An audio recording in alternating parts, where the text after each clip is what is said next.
Good evening, everyone. I'm Jasmine Aduse. Thanks for joining us. Craig Andrus has the evening off. This weekend marks the first time new real estate rules go into effect. One of the main changes, a seller doesn't have to pay the buyer's agent. KSN's Zina Taher explains how the changes came about. Zina.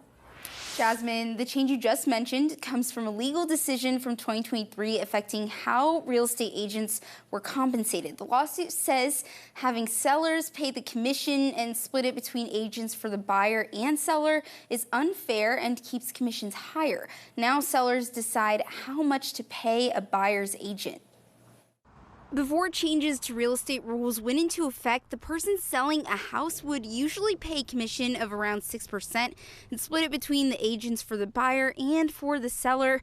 Now, the seller will decide whether to pay a buyer's agent. Real estate agents say sellers will still have to pay to be competitive. Otherwise, the buyers are going to have to pay the agent on top of what they're already spending for their down payment and their loan costs, etc. Additionally, information about how much sellers choose to pay buyers' agents cannot be listed in the Multiple Listing Service, or MLS, real estate agents use to find data on homes. A lot of the agents are already calling and saying, hey, I'm going to go show your house at 123 Main Street. Am I going to get this amount of paycheck? Wichita realtor Leslie Peralt says the changes are meant to make real estate processes more clear. They're wanting more transparency in our industry, and so we're going to have designated forms in our offers and in our buyer agency agreements that are saying this is how much this agent's going to get paid, this is how much this agent's going to get paid. A more extensive process is also now required when showing properties. We will have to have a signed agreement with any buyer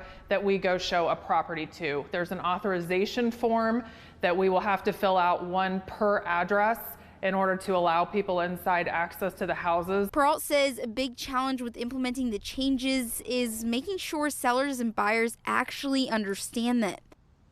Peralt also says even when the seller is paying the buyer's agent, it's still the buyer ultimately paying for that service because the price of the house takes into consideration the cost of their real estate agent's commission. Here for you, Zina Taher, KSN News 3.